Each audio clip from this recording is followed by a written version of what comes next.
अस्तु। ॐ सरस्वती नमस्तुभ्यं वरदे कामरूपिणी विद्यारम्भं करिष्यामि सिद्धिर्भवतु मे सदा। पठामि संस्कृतं नित्यं वदामि संस्कृतं सदा। ध्यायामि संस्कृतं सम्यक् वन्दे संस्कृतमातरं। संस्कृतस्य प्रसाराय नैजं सर्वं ददाम्यहं। संस्कृतस्य सदा भक्तो वन्दे संस्कृतमातरं। संस्कृतस्य कृते जीवन् संस्कृतस्य कृते यजन् आत्मानमाहुतं मन्ये वन्दे संस्कृतमातरं। वन्दे संस्कृतमातरम्। अस्तु। अद्य वयं शानच् प्रत्ययः कुर्मः। शत्रुप्रत्ययः वयं दृष्टवन्तः, शानच् कुर्मः। अस्तु।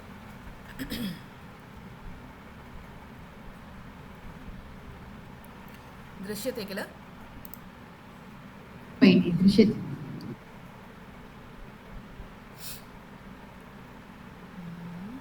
अस्ति। अस्तु। आम्। शत्रुशानच् द्वयोः समान अर्थत्वेन एव भवति इति वयं जानीमः किल? समान अर्थमेव।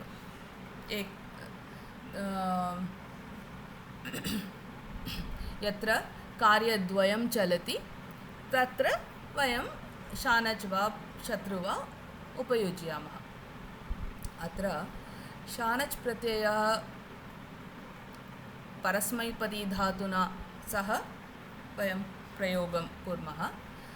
शानच् प्रत्ययः आत्मनेपदीधातुना सह प्रयोगं कुर्मः।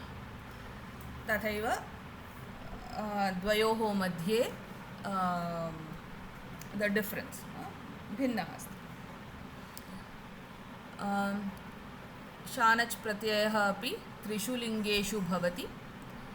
यथा वन्दते इति क्रियापदमस्ति, तस्य शानजन्तप्रयोगं कथं भवति?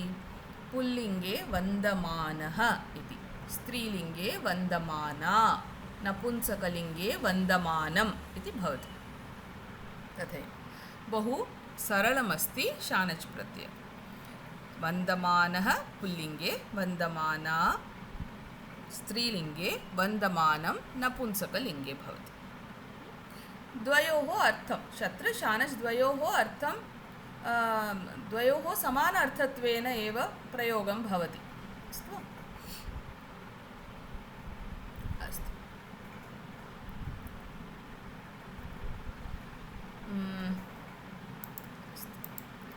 अत्र शानच् प्रत्ययः कथम् आगच्छति इति वयं शानच् प्रत्ययस्य प्राप्तिः कथं भवति?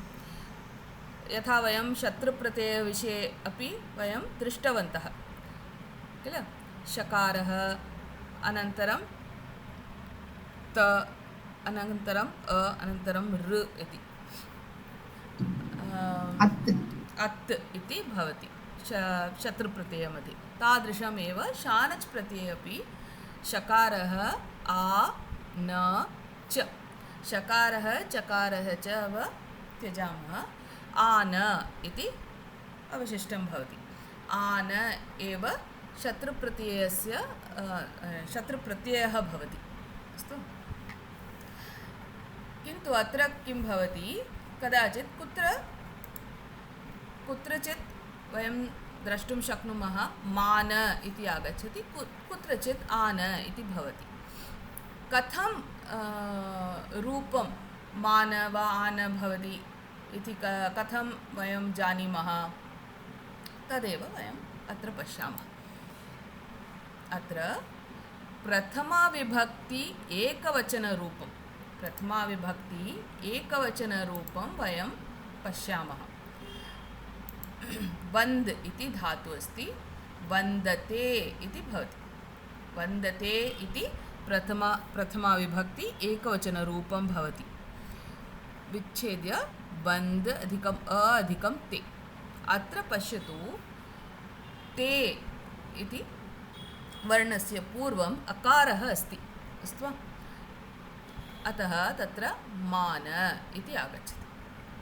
तादृशमेव कृ इति अस्ति, कुरुते इति भवति। अत्र ते इति वर्णस्य पूर्वं किं भवति? उकारः अस्ति, अकारः न भवति। यत्र अकारभिन्न अन्यवर्णाः सन्ति चेत् तत्र आन इति आगच्छति। आन एव शानच् प्रत्ययः अस्ति, आन आगच्छति। यत्र अकारः अस्ति तत्र मान इति भवति। तादृशमेव प्रथमाविभक्ति बहुवचनरूपं यदा वयं पश्यामः, वन्दते, वन्द् अनन्तरम् अन्ते इति भवति, वन्दमानः इति अस्ति। वन्द्, वन्द अधिकं मान इति रूपं भवति, वन्दमान इति रूपं भवति।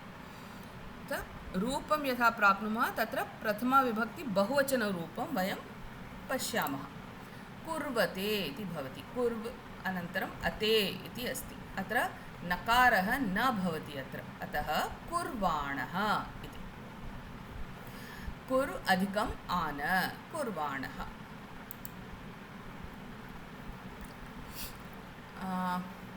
अनन्तरं शानच् प्रत्ययः त्रिषु लिङ्गेषु भवति, एतत् वयं दृष्टवन्तः। वन्दते इति भवति, शानजन्तप्रयोगं कथं भवति? वन्दमानः पुल्लिङ्गे, वन्दमाना वन्दमानम् इति नपुंसकलिङ्गे भवति। अत्र वन्दमानः इति अस्ति। रूपाणि सर्वं कथं भवति इत्युक्ते रामशब्दवत् एव भवति। स्त्रीलिङ्गे वन्दमाना इति अस्ति, तस्य रूपाणि लताशब्दवत् एव भवति। वन्दमानम् इति अस्ति, तत्रापि फलशब्दवत्, नपुंसकलिङ्गे भवति चेत् फलशब्दवत्। एते तु बहु सरलमेव अस्ति किल?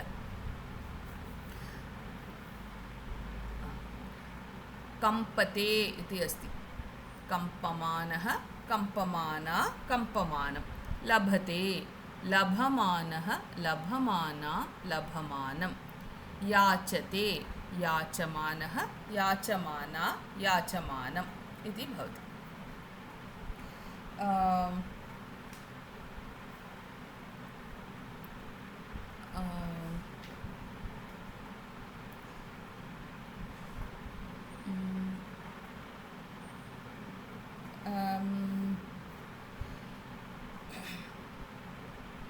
अनन्तरं केचन एक आत्मनेपदीरूपं वदतु, धातु। बुङ्कते, वन्दते तु अस्ति किल? अन्य बुङ्कते, याचते भवति अत्र। अनन्तरं भाषते, भाषते इति अस्ति, भाष् इति अस्ति। तत्र पुल्लिङ्गं, स्त्रीलिङ्गं, नपुंसकलिङ्गं रूपं कथं भवति? भाषमाणः, भाषमाणा, भाषमाणं। नकारः वा नकारः वा? मूर्धन्यनकारः। मूर्धन्यनकारः, अस्तु। मन् इति अस्ति, तत् पुल्लिङ्गं, स्त्रीलिङ्गं, नपुंसकलिङ्गं रूपं कथं भवति? मन् इति धातु अस्ति, मन्यते इति भवति किल? मन्यते।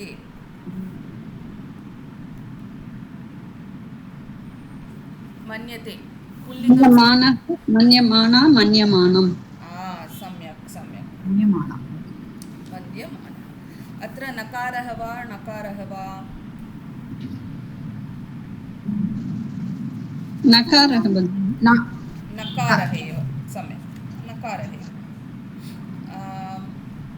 वर्ध इति धातु अस्ति वृद्ध तत्र कथं भवति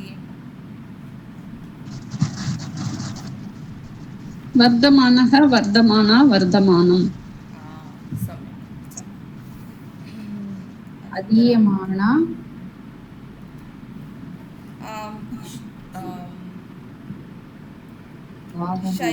शेते इति अस्ति किल शेते शीत् धातु तत्र कथं भवति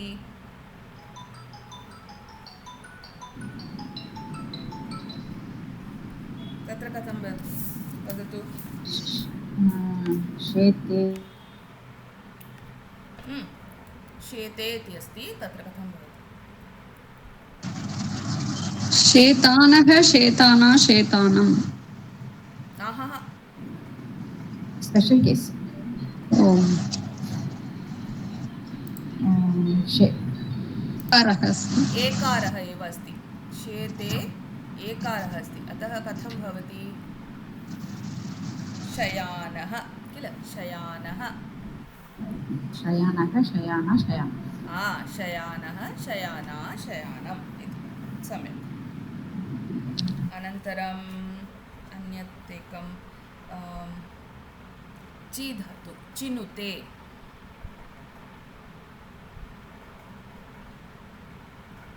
चिनुते इति अस्ति।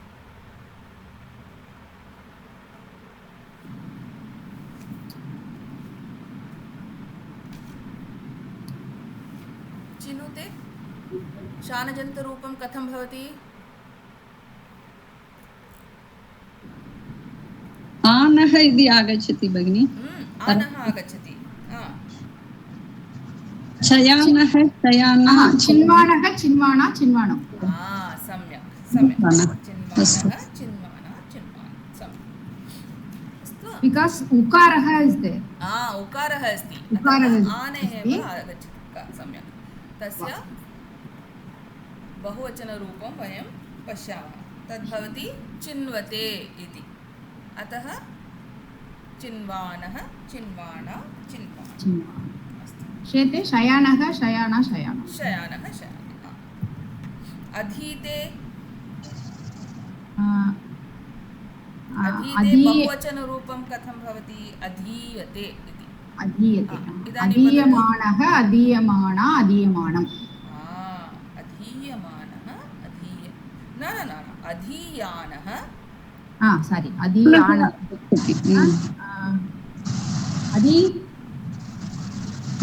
अधीयानः अधीयाना अधीयानम्। प्रयुङ्क्ते इति भवति। प्रयुङ्क्ते तस्य बहुवचनरूपं भवति प्रयुञ्जते। प्रयुञ्जते तस्य रूपं कथं भवति? प्रयुञ्जानः प्रयुञ्जाना प्रयुञ्जानं। सम्यक्, बहु सम्यक्। तनुते इति अस्ति। तन्वाणः तन्वाणा तन्वाण। सम्यक् सम्यक् सम्यक्। भुङ्क्ते भुङ्क्ते भुञ्जानः भुञ्जाना भुञ्जान भुञ्जानः भुञ्जाना भुञ्जान। जानीते जानते जानते इति बहुवचनरूपं। बहुवचनरूपं जानते जान अधिकम् आन आन कथं भवति? जानान जानानः जानानः जानाना जानाना। सम्यक्। जायमानं जायमान न न न न न न जानीते। ओके ओके ओके जानीते जानीते। अस्तु, एतावता सम्यक् अवगतं किल? अस्तु,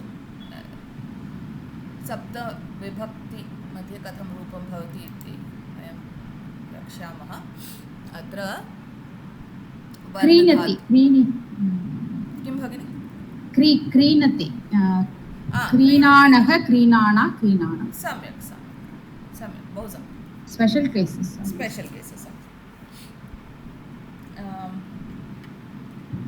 अत्र सप्तविभक्तिषु मध्ये कथं रूपाणि भवन्ति इति वयं रक्षामः। अत्र पुल्लिङ्गं बन्द् धातु अस्ति। वन्दमानः वन्दमानौ वन्दमानाः। वन्दमानं वन्दमानौ वन्दमानाः। वन्दमानेन वन्दमानाभ्यां वन्दमानैः। वन्दमानाय वन्दमानाभ्यां वन्दमानेभ्यः। वन्दमानात् वन्दमानाभ्यां वन्दमानेभ्यः। वन्दमानस्य वन्दमानयोः वन्दमानानां वन्दमाने वन्दमानयोः वन्दमानेषु इति अस्ति। इदानीं भवन्ते कोऽपि एक सेव् धातु सेव् धातु तस्य शानजन्तरूपं कथं भवति? सेवमानः सेवमाना सेवमानः सेवमानः इति पुल्लिङ्गरूपं पुल्लिङ्गरूपं तस्य सप्तविभक्तिषु रूपाणि वदन्तु। शानच् प्रत्ययं सेव धातुः सेवमानः सेवमानौ सेवमानाः सेवमानं सेवमानौ सेवमानाः सेवमानेन सेवमानाभ्यां सेवमानैः सेवमानाय सेवमानाभ्यां सेवमानेभ्यः सेवमानात् सेवमानाभ्यां सेवमानेभ्यः सेवमानस्य सेवमानयोः सेवमानानां सेवमाने सेवमानयोः सेवमानेषु। सम्यक्, बहु सम्यक्। अनन्तरं नपुंसकलिङ्गरूपं पश्यामः। वन्दमानं अत्र वन्दमानं वन्दमाने वन्दमानानि वन्दमानं वन्दमाने वन्दमानानि। अत्र किं भवति? प्रथमा द्वितीया समानरूपं, तृतीयातः पुल्लिङ्गवतेव अत्र। अतः वन्दमानेन वन्दमानाभ्यां वन्दमानैः वन्दमानाय वन्दमानाभ्यां वन्दमानेभ्यः वन्दमानात् वन्दमानाभ्यां वन्दमानेभ्यः वन्दमानस्य वन्दमानयोः वन्दमानानां वन्दमाने वन्दमानयोः वन्दमानेषु। गोदै भगिनी वदतु लभ् धातु नपुंसकलिङ्गरूपं वदतु।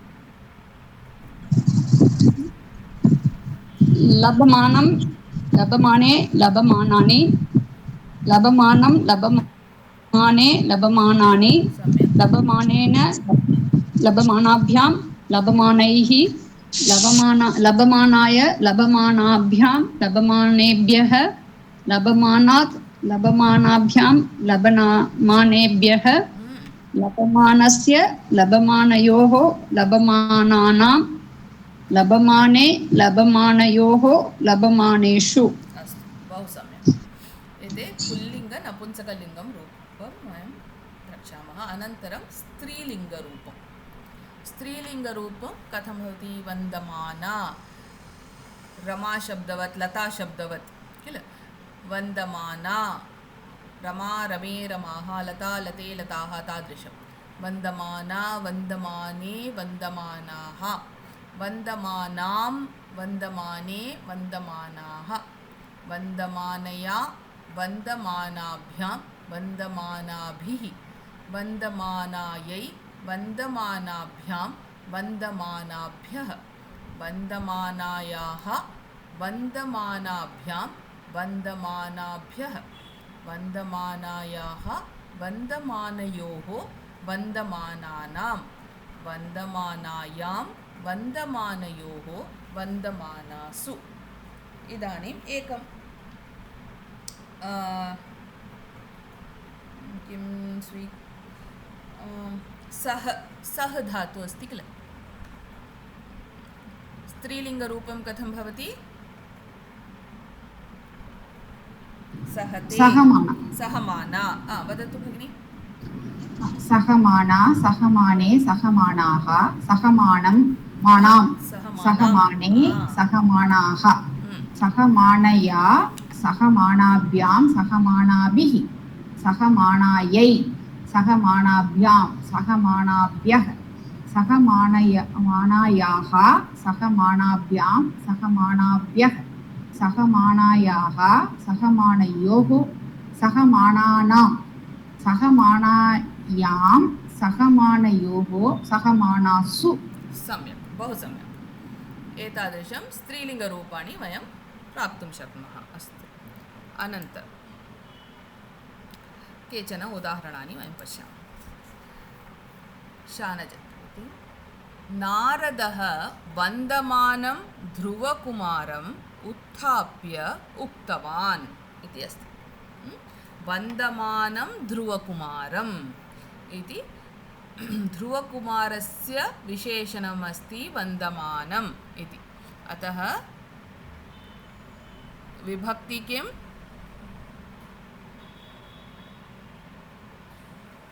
विभक्ति किं? द्वितीया विभक्ति। द्वितीया विभक्ति। इदानीं ध्रुवकुमारी इति भवति चेत् कथं भवति? अत्र शानजन्तरूपं कथं भवति? वन्दमानां। सम्यक्, वन्दमानां। नारदः वन्दमानां ध्रुवकुमारीम् उत्थाप्य उक्तवान्, तादृशं भवति। अस्तु वा? सम्यक्। अनन्तरं भिक्षमाणाभिः भिक्षुकीभिः सन्तोषः अनुभूतः किम् इति अस्ति। अत्र भिक्षुकीभिः इति अस्ति, तस्य विशेषणं भवति भिक्षमाणाभिः। लिङ्गं किं? स्त्रीलिङ्गं तृतीया विभक्ति बहुवचनं। तृतीया विभक्ति बहुवचनरूपं, बहु सम्यक्। अत्र पुल्लिङ्गे भवति चेत् कथं भवति?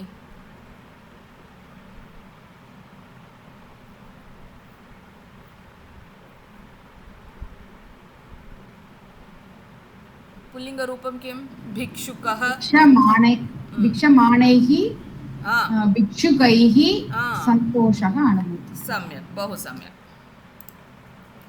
गुहासु वर्तमानेभ्यः व्याघ्रेभ्यः मृगाः भीताः। गुहासु वर्तमानेभ्यः व्याघ्रेभ्यः, अत्र विभक्ति किं? पञ्चमी, भीताः। पञ्चमी भीताः इति अस्ति, अतः पञ्चमी विभक्ति बहुवचनं। बहुवचनरूपम् अस्ति। सम्यक्।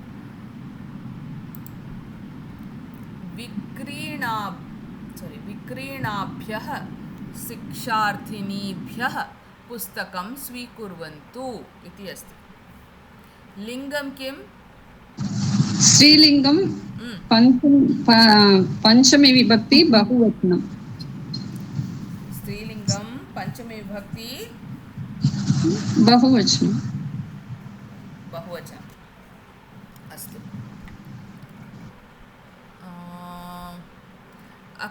अत्र पुल्लिङ्गे भवति चेत् विक्रीणा विद्यार्थी इति। विद्यार्थी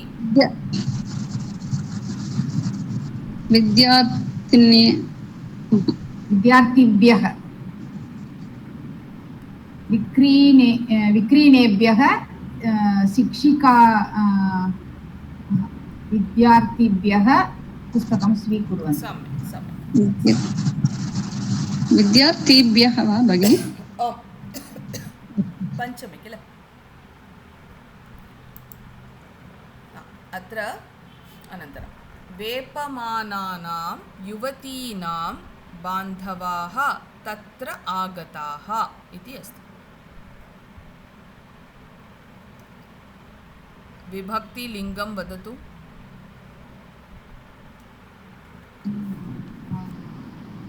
षष्ठी विभक्ति बहुवचनं स्त्रीलिङ्गं युवती।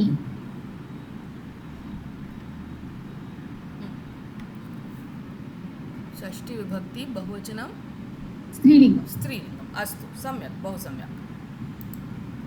देवं सेवमाने भक्ते शान्तिः वर्तते।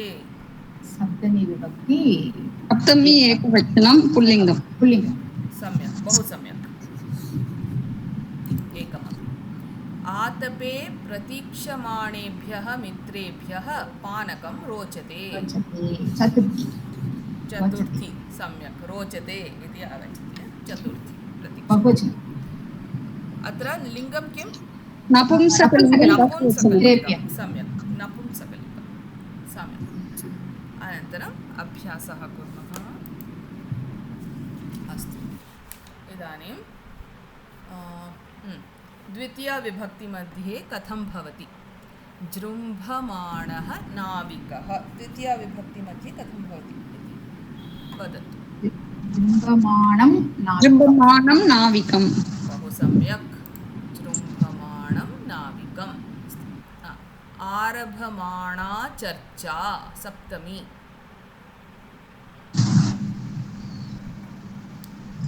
स्त्रीलिङ्गे अस्ति। आरभमाणायां चर्चायाम् आरभमाणायां चर्चायाम्। एकनिमिषम्।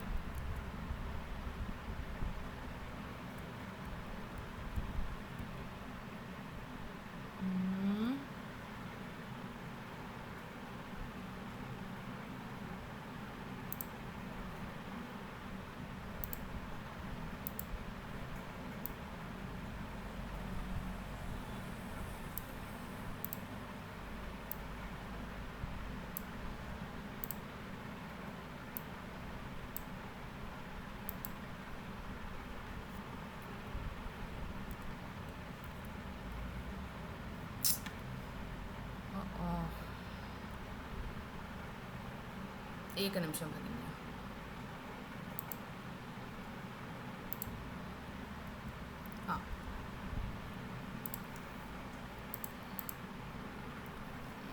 अनन्तरं विद्यमानं पुस्तकं पञ्चमी मध्ये कथं भवति? विद्यमानात् पुस्तकात्। प्रकाशमानः सूर्यः तृतीया।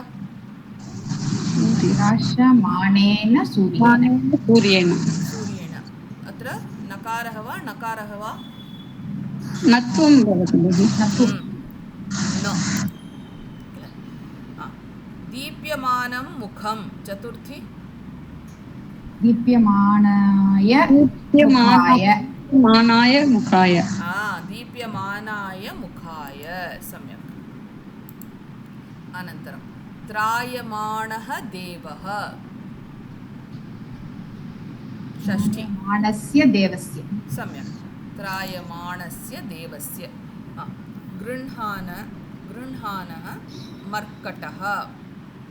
गृह्णानेन मर्कटेन। बहु सम्यक्। गृह्णानेन मर्कटेन। शयाना पुत्री। शयानां पुत्र्यां। सप्तमी।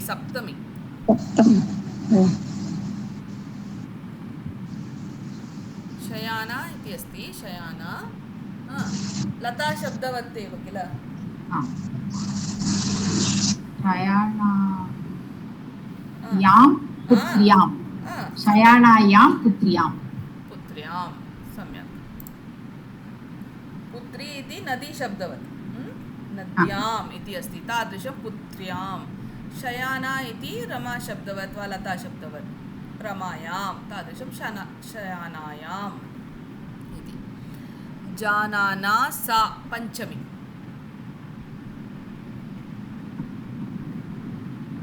जानानायाः सा इति अस्ति। तस्याः। सम्यक्। बहु सम्यक्। जानानायाः तस्याः। तन्वानः सौचिकः द्वितीया। सौचिकं। तन्वानं सौचिकं सम्यक्। अनन्तरम् एकमपि अभ्यासं कुर्मः। अत्र एतादृशं द्वयोः वाक्यमस्ति। तद्वयं योजयामः। एकं वाक्यम् एकवाक्यरूपाणि वयं कुर्मः। शानजन्तरूपं प्रयुज्य अत्र वाक्यं लिखामः। अस्तु। सैनिकाः युध्यन्ते पुत्रान् स्मरन्ति इति द्वयोः वाक्यानि सन्ति। अत्र युध्यमानाः सैनिकाः पुत्रान् स्मरन्ति इति शानजन्तरूपं प्रयुज्य एकवाक्यं वयम् अत्र लिखितवन्तः। युध्यमानाः सैनिकाः युध्यन्ते। युध्यमानाः सैनिकाः पुत्रान् स्मरन्ति। एतादृशम् अत्र कुर्मः.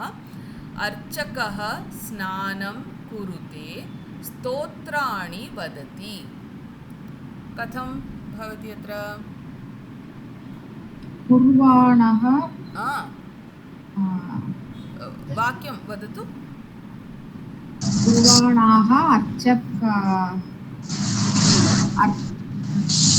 कुर्वाणः अर्चकः स्नानं कुर्वाणः अर्चकः स्तोत्राणि वदति. सम्यक्. अर्चकः स्नानं कुर्वाणः स्तोत्राणि वदति. सम्यक्. अनन्तरम् अश्विनी वाक्यं प्रयुङ्क्ते चित्राणि दर्शयति. अश्विनी वाक्यं प्रयुङ्क्ते चित्राणि दर्शयति. अश्विनी इति एका बालिकायाः नाम्ना अस्ति.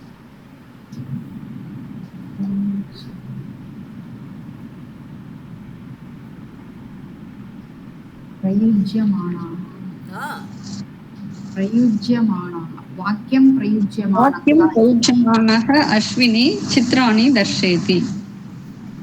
प्रयुज्यमाना इति आगच्छति वा? प्रयुज्यमानः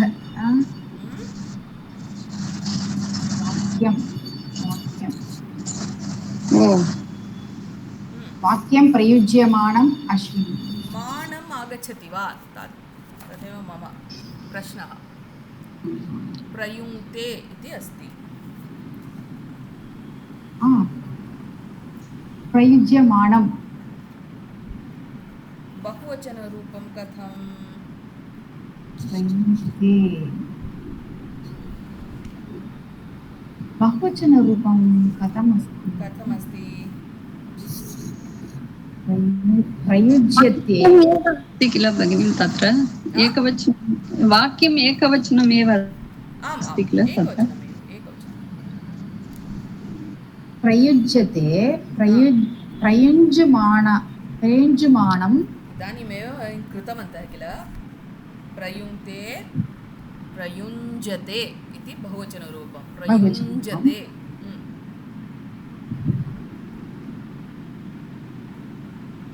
स्पेशल् अस्ति किल. स्पेशल् रूपम् अस्ति. प्रयुञ्जमानं आन इति रूपं भवति. प्रयुञ्जानः इति. अत्र कथं भवति? वाक्यं प्रयुञ्जानम् अश्विनी. का प्रयुङ्क्ते? अश्विनी एव प्रयुङ्क्ते किल. अतः वाक्यं कथं भवति? प्रयुञ्जाना अश्विनी. वाक्यं प्रयुञ्जाना अश्विनी चित्राणि दर्शयति. ओके. वाक्यं प्रयुञ्जाना अश्विनी चित्राणि दर्शयति. अनन्तरं मित्रं शेते स्वप्नालापं करोति. शेते इति अस्ति. शयानः. अत्र पश्यतु. मित्रं शयानं मित्रं शयानं मित्रं स्वप्नालापं करोति. शयानं मित्रं स्वप्नालापं करोति. अनन्तरं छात्राः सम्यक् अधीयते उत्तमान् अङ्कान् प्राप्नुवन्ति.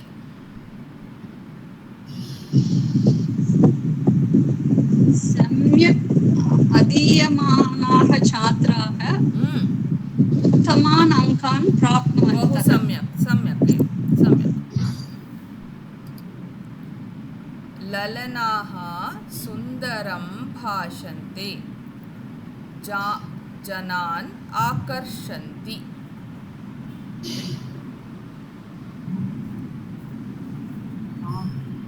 भाषमाणाः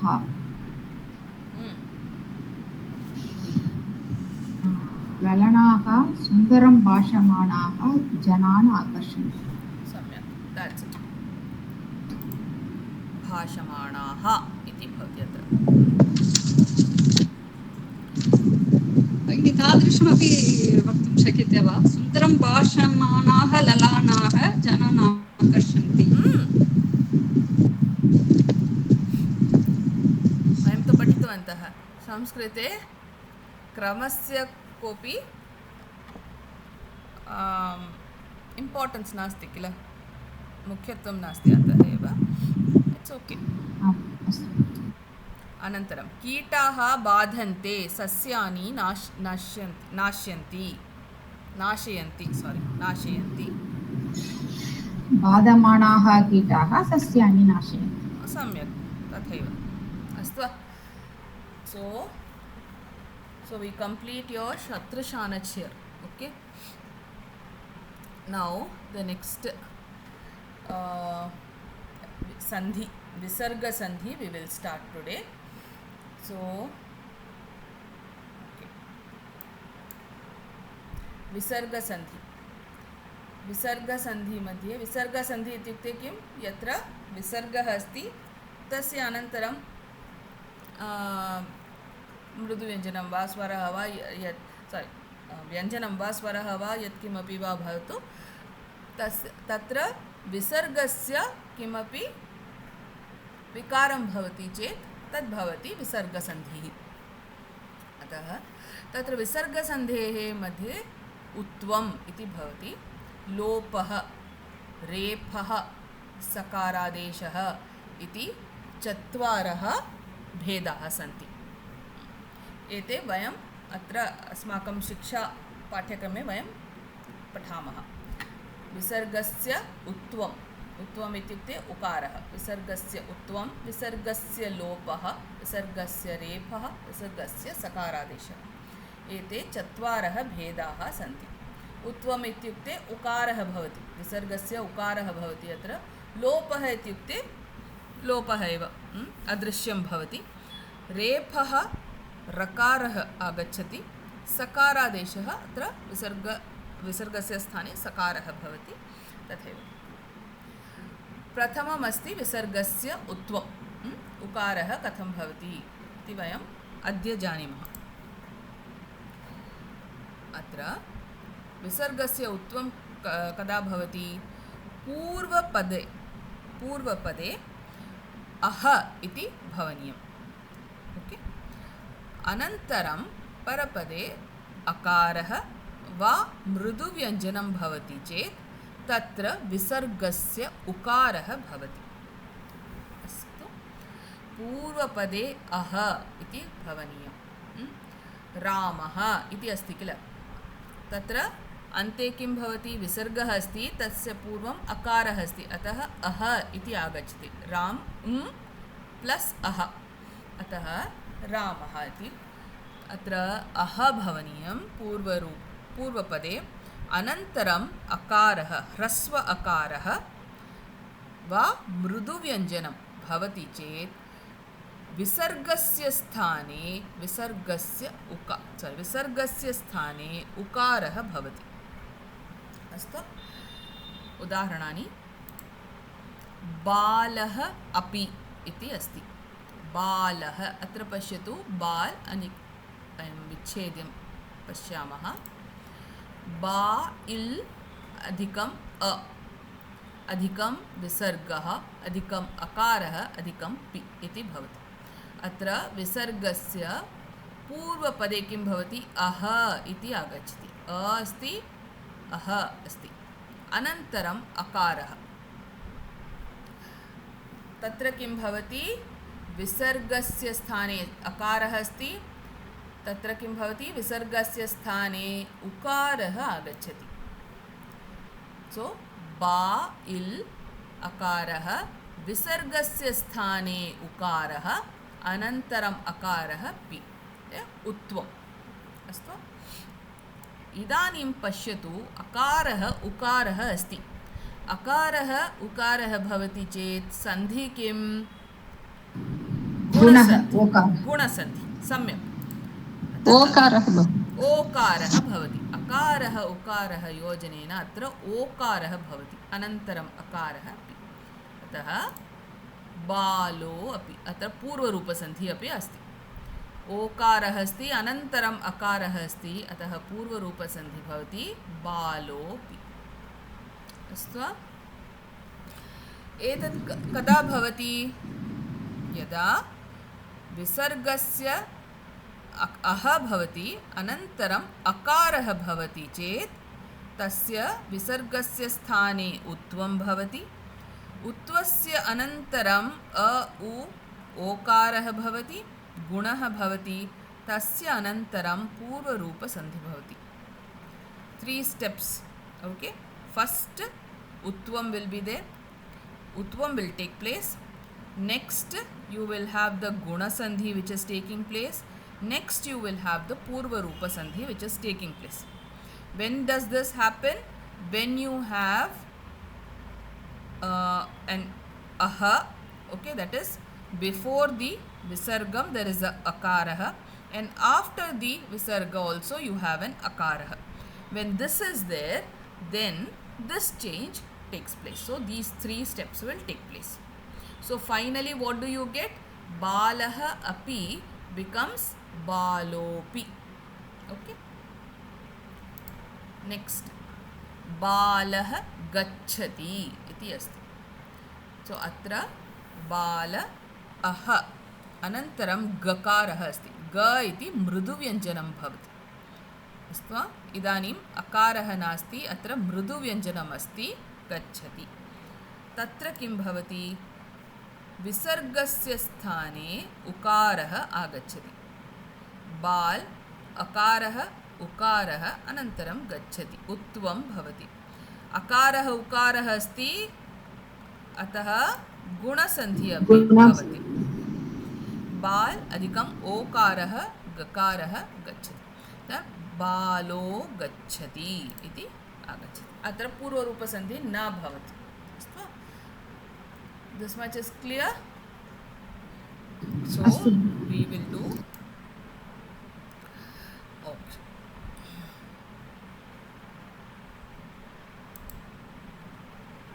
So here you see mokshah plus asti is there. Mokshah asti.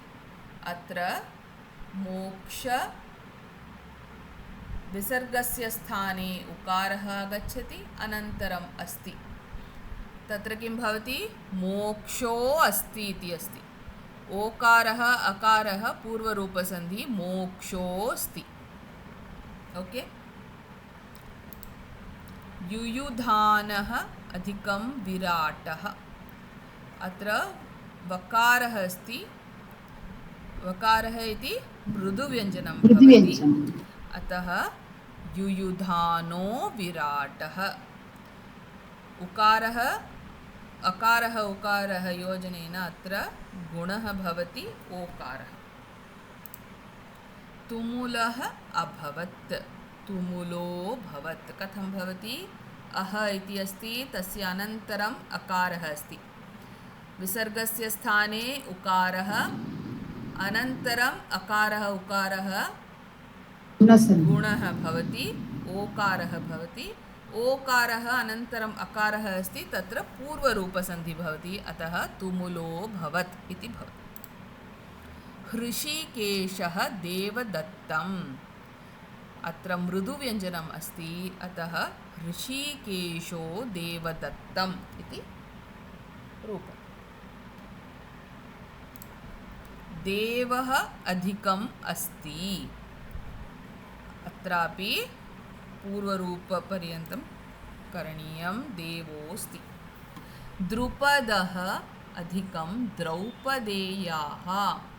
अत्र अह अस्ति, अनन्तरं मृदुव्यञ्जनम् अस्ति, अतः विसर्गस्य स्थाने उकारः, अनन्तरं गुणः कृत्वा ओकारः भवति। इदानीम् एकम् अभ्यासं कुर्मः। अत्र I will give you 5 minutes. Okay, write down these steps like we did in this. Okay, like we did in this. Moksho o asti, Instead of aha, it becomes u, then becomes o, then becomes the Purva Rupa Sandhi. Like this, you have to write the steps for all the 6. And then you tell me. Take your notebooks and start writing. Do the Sandhi.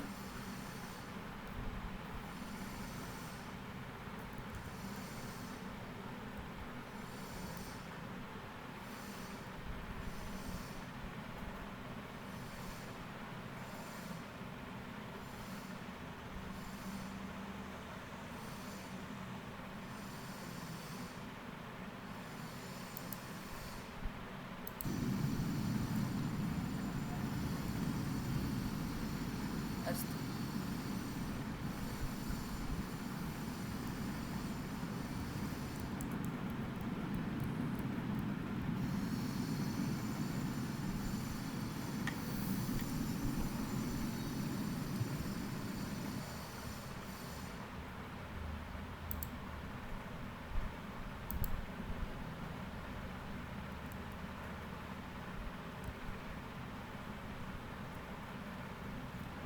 कोदे भगिनी अपि कृतवती वा? इदानीमेव करोमि भगिनि. अस्तु. आरम्भं करोतु भगिनि. अस्तु. अत्र पश्यतु. प्रथमं सञ्जयः अधिकम् अवदत्. तत्र कथं भवति वदतु. स्टेप् बै स्टेप् भगिनि. सञ्जय अधिकम् उकारः अधिकम् अवदत्. सम्यक्. विसर्गस्थाने उकारः. सञ्जय अधिकम् उ सञ्जयो गुणसन्धि अधिकम् अवदत्. ओकारः अधिकम् अकारः पूर्वरूपसन्धि. सो सञ्जयो वदत्. बहु सम्यक्, बहु सम्यक्. एतादृशम्. अस्तु. अनन्तरं स्थितः अधिकं धर्मराजः. तत्र अहं भगिनि वदतु. वदतु कोऽपि वदतु कोऽपि भगिनि. स्थित् अधिकम् आ प्लस् अधिकं विसर्गः अधिकं इद् अधिकं इद् मृदुव्यञ्जनम् अस्ति. अतः तत्र उत्वं भवति. स्थितो धर्मराजः. अत्र उत्वं कुत्र भवति? विसर्गस्य स्थाने उकारः आगच्छति. अनन्तरं किं भवति? अकारः उकारः ओकारः गुणसन्धिः भवति. सम्यक् किल? स्थितो अधिकम् उकारः. अत्र अकारः उकारः ओकारः भवति. अस्तु. सम्यक्, बहु सम्यक्. धर्मः अधिकं रक्षति. विसर्गस्य स्थाने उकारः र मृदुव्यञ्जनम्. अतः धर्मो रक्षति. सम्यक्. गुणसन्धि भवति. उत्तमः बालकः. मृदुव्यञ्जनम् अस्ति चेत् उत्तम अधिकम् उकारः अधिकं बालकः गुणसन्धि. विसर्गस्य स्थाने उकारः उत्तमो बालकः. बहु सम्यक्, बहु सम्यक्. उत्तमो बालकः. प्रथमः अङ्कः.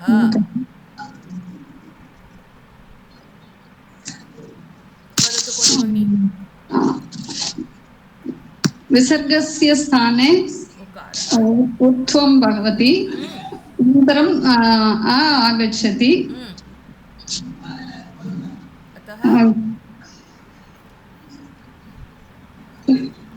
गुणः भवति किल? प्रथमं गुणः अनन्तरं प्रथमोऽङ्कः पूर्वरूपम् अनन्तरं पूर्वरूपं भवति.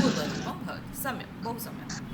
प्रथमः अत्र अकारः अह इति अस्ति. अनन्तरम् अकारः अस्ति. अतः विसर्गस्य स्थाने उकारः. अनन्तरम् अधिकम् उ ओ भवति. गुणसन्धिः भवति अत्र. अतः प्रथमो अङ्कः इति. किन्तु ओकारः अनन्तरम् अकारः अस्ति, अतः पूर्वरूपसन्धि कृत्वा प्रथमोऽङ्कः इति आगच्छति।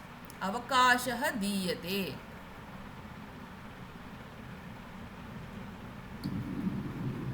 वदतु। वदति भगिनि। विसर्गस्य स्थाने उत्वं भवति, अनन्तरं इद् मृदुव्यञ्जनम् अस्ति। अतः किं भवति? गुणसन्धि। गुणसन्धि, बहु सम्यक्। आकाशो अवकाशो दीयते। अवकाशो दीयते, बहु सम्यक्। एतावता अवगतम्? अवगतं भगिनि। अन्य किञ्चित् अपि प्रेषयतु भगिनि कृपया, अभ्यासम्। आं भगिनि, निश्चयेन निश्चयेन करोमि। अस्तु, समयः किं? समयः अभवत् वा? एकमपि वयं अन्वयरचना वयम् आरम्भं कृतवन्तः, एकमेव कुर्मः अद्य, अस्तु? अन्यविषयाः। अन्वयरचना प्रथमं किम् अस्ति? एतदेक परोपकाराय फलन्ति वृक्षाः, परोपकाराय वहन्ति नद्यः, परोपकाराय दुहन्ति गावः, परोपकारार्थम् इदं शरीरम् इति भवति। अत्र प्रथमं किं करणीयं? पदविभागः वयं करणीयं। पदविभागः परोपकाराय फलन्ति वृक्षाः, परोपकाराय वहन्ति नद्यः, परोपकाराय दुहन्ति गावः, परोपकारार्थम् इदं शरीरम् इति पदविभागः वयं कृतवन्तः। अत्र परोपकाराय अत्र गुणसन्धिः अस्ति। पर अधिकम् उपकाराय इति गुणसन्धिः अस्ति, किन्तु परोपकाराय इति एक समस्तपदम्, अस्तु? समस्तपदमस्ति, अतः we cannot separate it.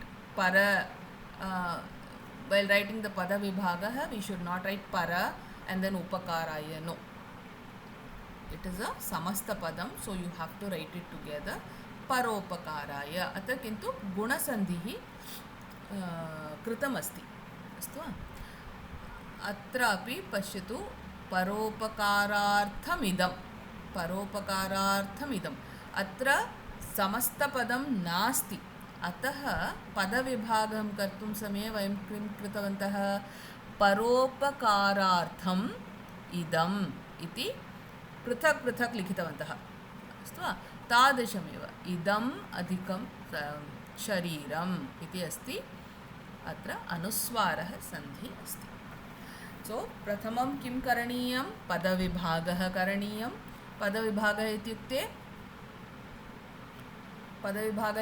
किं? पदानि पृथक् पृथक् रूपेण लेखनीयं। सन्धिः किम् अस्ति इति वयं ज्ञात्वा तत्रापि अत्र लेखनीयम्, अस्तु? So 2 steps over. Next, what is the next step? Now what we should do? We should identify the kriya and we should identify the other words which belong to one vibhakti. So whichever belongs to a vibhakti, we will group it together and we will write it. Okay. So that is what is our next step. So what is this step called?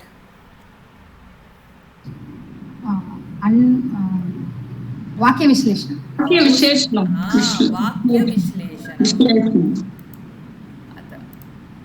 वाक्यविश्लेषणं करणीयम्। अत्र क्रियापद, अत्र पश्यतु, त्रीणि क्रियापदानि सन्ति अत्र। फलन्ति, वहन्ति, दुहन्ति इति अस्ति। अतः क्रियापदानि वयं लिखितवन्तः अत्र, फलानि, वहन्ति, दुहन्ति. सो ऑलवेज रिमेम्बर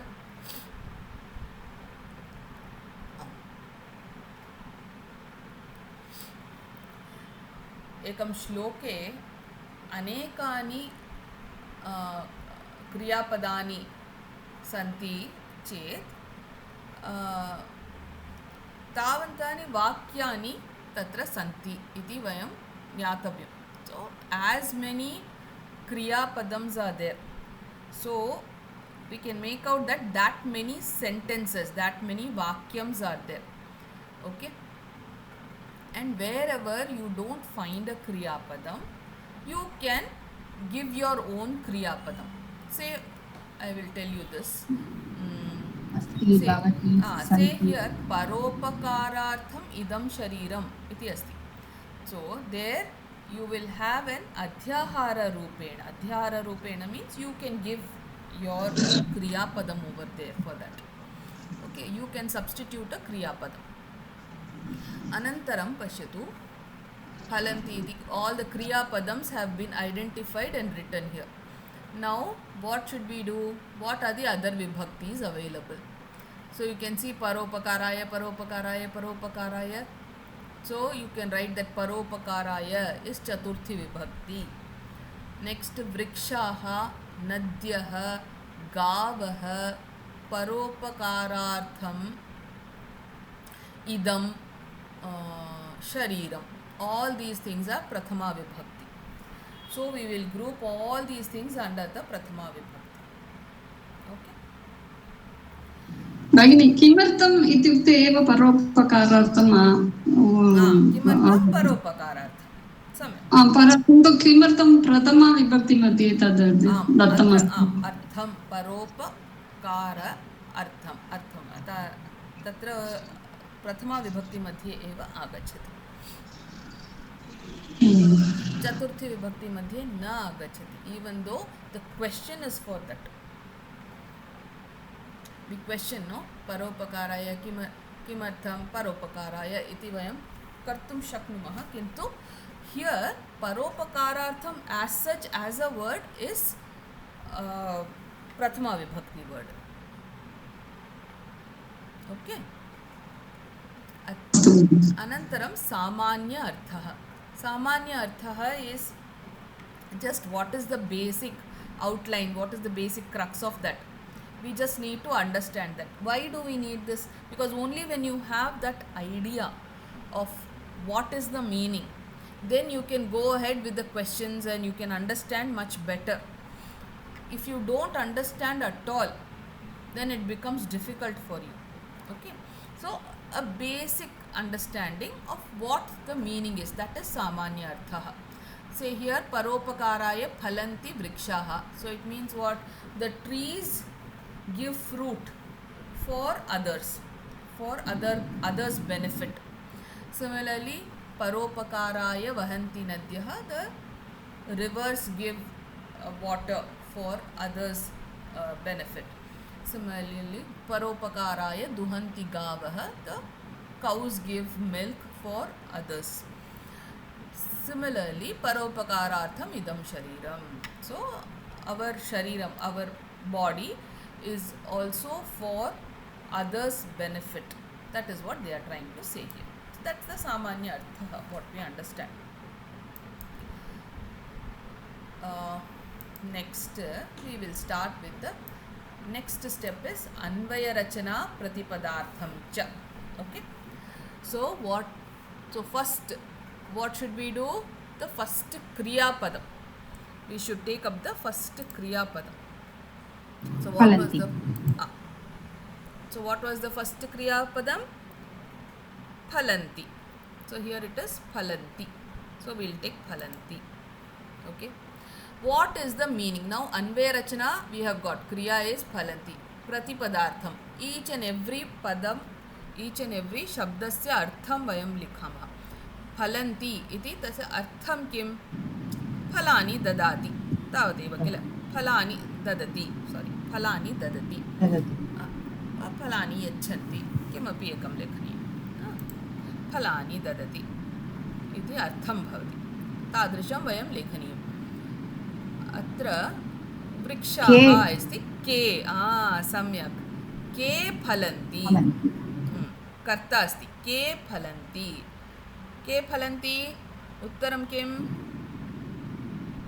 वृक्षाः वृक्षाः वृक्षाः तरवः वृक्षाः तस्य एकं तरवः तरवः सम्यक् तरवः तरुः इति अस्ति तरवः सम्यक् अनन्तरं किम् अस्ति परोपकाराय इति अस्ति परोपकाराय किमर्थं फलन्ति किमर्थं फलन्ति अत्र परोपकाराय फलन्ति परोपकाराय इत्युक्ते अन्येषां साहाय्यार्थम् अन्येषां हिताय तादृशम् अस्तु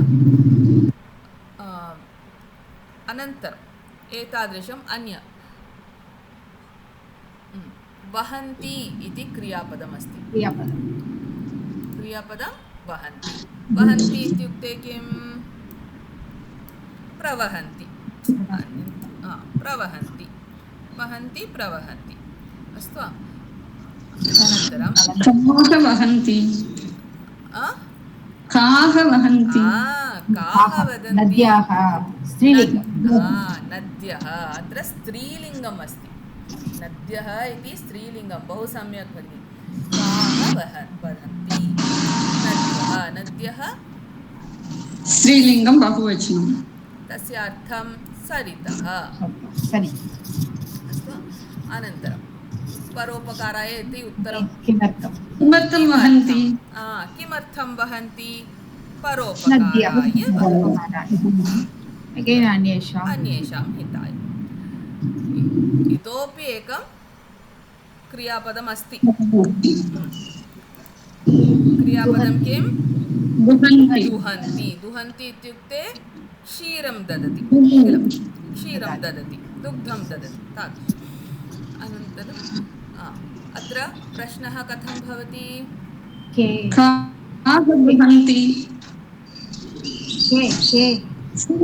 स्त्रीलिङ्गं बहुवचनं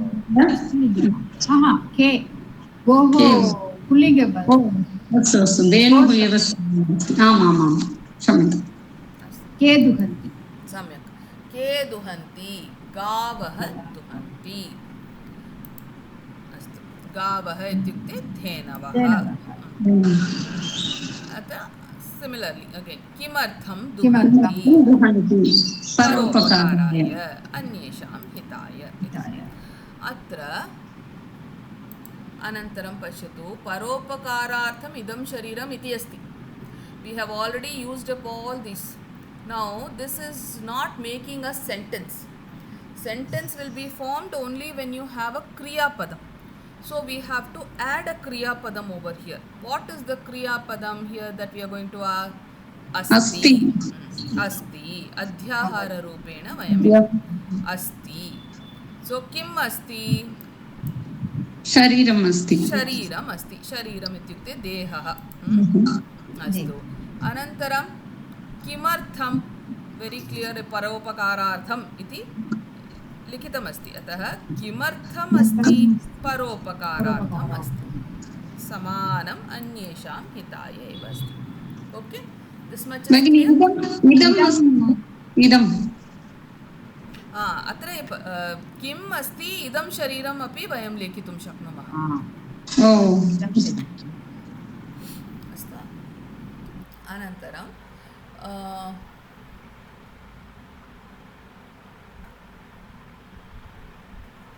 नो चेत् कीदृशशरीरम् इदं शरीरं तादृशमपि वयं लेखितुं शक्नुमः कीदृशं शरीरम् इदं शरीरं तादृशमपि लेखितुं शक्नुमः अस्तु good that you pointed out idam I left out okay. Anantaram kim asti अन्वयः इत्युक्ते writing it in the prose order so अन्वयः वृक्षाः परोपकाराय फलन्ति नद्यः परोपकाराय वहन्ति गावः परोपकाराय दुहन्ति इदं शरीरं परोपकारार्थम् अस्ति इति अन्वयः भवति तस्य तात्पर्यं whatever is the meaning we need to write तरवः अन्येषां हिताय फलानि ददति सरितः अन्येषां हिताय प्रवहन्ति so whatever meanings you are writing over here you can just add this up you will get this meaning I mean just a hint. Okay. So सरितः अन्येषां हिताय प्रवहन्ति, धेनवः अन्येषां हिताय क्षीरं यच्छन्ति, अस्माकं देहः अपि अन्येषां साहाय्यार्थम् एव अस्ति इति वयं लेखितुं शक्नुमः. Okay. What is the last step? व्याकरणांशः. Very good. व्याकरणांशः. एकनिमिषं भगिनि.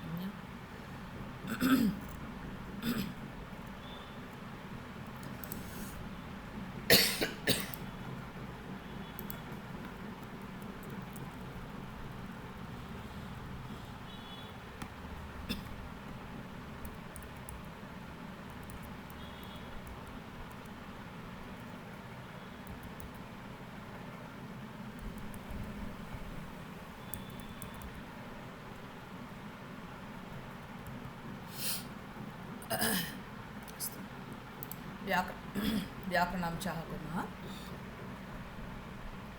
प्रथमं परोपकाराय. एकैकं वयं चित्वा लिखामः. अत्र परोपकाराय. परोपकाराय इति अकारान्तः पुल्लिङ्गशब्दः. किं पुल्लिङ्गशब्दः? परोपकारशब्दः. विभक्ति किं? चतुर्थी विभक्ति, एकवचनम्. अस्तु वा? फलन्ति इति अस्ति. फलधातुः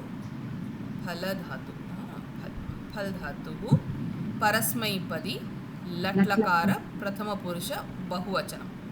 ओके. अनन्तरं वृक्षाः. वृक्षाः किमस्ति? अकारान्तः पुल्लिङ्गः, वृक्षशब्दः, प्रथमा विभक्ति बहुवचनं.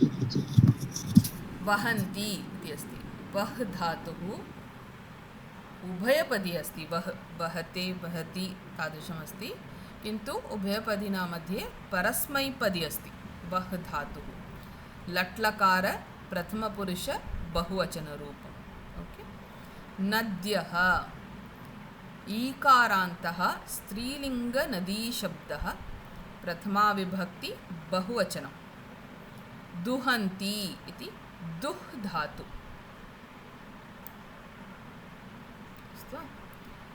दुहन्ति इति दुह् धातुः उभयपदी अस्ति. परस्मैपदी, लट्लकार प्रथमपुरुष बहुवचनं. Here don't be confused. If you are unable to say whether it is a ubhayapadi, it is absolutely okay. Just say parasmaipadi is more than enough. Parasmaipadi or atmanepadi. What is the usage here? Whatever is the usage over here, you just say that. That is more than enough. No need to get confused. Okay. So parasmaipadi, latlakara prathama purusha bahuvachanam. Gavaha. ओकारान्तः स्त्रीलिङ्गः. गोशब्दः प्रथमा विभक्ति बहुवचनं. तत्र के इति न भवति, काः इति भवति. अस्तु. परोपकारार्थम् अकारान्तः नपुंसकलिङ्गं, परोपकारार्थशब्दः प्रथमा विभक्ति बहुवचनं. इदं मकारान्तः नपुंसकलिङ्गं सर्वनामशब्दमस्ति, प्रथमा विभक्ति बहुवचनं. शरीरम् अकारान्तः नपुंसकलिङ्गः, शरीरशब्दः प्रथमा विभक्ति बहुवचनम्. ओके भगिनी, परोपकारार्थम् एकवचनं. ओहो, बहुवचनम् इति अहं लिखितवान्. अस्तु अस्तु. आम्, एकवचनमेव भगिनी. शरीरम् इदं परोपकारार्थं त्रीणि एकवचनम्. एकवचनं टैपो अस्ति. एकवचनम्. इदमपि एकवचनं, शरीरमपि एकवचनम्. अस्तु. बहुवचने कथम् आगच्छति भगिनि? शरीराणि वा? शरीराणि. आम्. अस्तु. So these are the various steps that you need to follow. So first पदविभागः, सन्धिः, सामान्यार्थः, वाक्यविश्लेषणं, प्रतिपदार्थं, अन्वयरचना, प्रतिपदार्थम् एक वयं कर्तुं शक्नुमः. अन्वयः, तात्पर्यं, व्याकरणांशः. अस्तु वा? So these are the various steps that you need to follow for Anvaya Rachana. Anvaya Rachana. So in the book we have, in the first chapter you have this what is it? Padavibhaga Sandhi. The first chapter you have one Anvaya Rachana. I think that what was that? I think it was on that Vyasam, no? Vyasam Vasishtha Naptaram. I think that yes, Vyasam Vasishtha Naptaram. So prepare for that, and second chapter also Anvaya Rachana. Try to prepare. Okay, we will discuss in the next class. Okay. एतदपि प्रथमपाठे अस्ति भगिनि. Page number 90. अस्तु वा? परन्तु परीक्षा मध्ये एतादृशं लेखिष्यामि चेत् बहु समयः भवति. परीक्षा मध्ये यत् whatever they ask, you have to write only that. If they say Anvaya Rachana Pratipadartham, then you will write Anvaya Rachana Pratipadartham. Or if they say you write the Pada Vibhagaha, Anvaya Rachana Pratipadartham and Tatparyam, then you will write only these three. Whatever is asked in the question, you will write only that. Usually they do not ask for all the steps or anything of that sort. Most of it is for our understanding. Usually it is the Pada Vibhagaha, Anvaya Rachana Pratipadarthaha, Anvayaha, Tatparyam. Okay, these are the ones which usually come. All the other steps usually they don't ask. Sandhi also they use. Sandhi usually they ask as a, sometimes they ask, but very less. Usually these are the questions that come. So don't worry. All together they will not ask. Yes. Okay, let's समापयामः अत्र. सर्वे भवन्तु सुखिनः, सर्वे सन्तु निरामयाः, सर्वे भद्राणि पश्यन्तु, मा कश्चित् दुःखभाग् भवेत्. ॐ शान्ति शान्ति शान्तिः. हरिः ॐ श्री गुरुभ्यो नमः. हरिः ॐ. हरि ओं तत्सत्. We'll meet in the next class. धन्यवादः. धन्यवादः.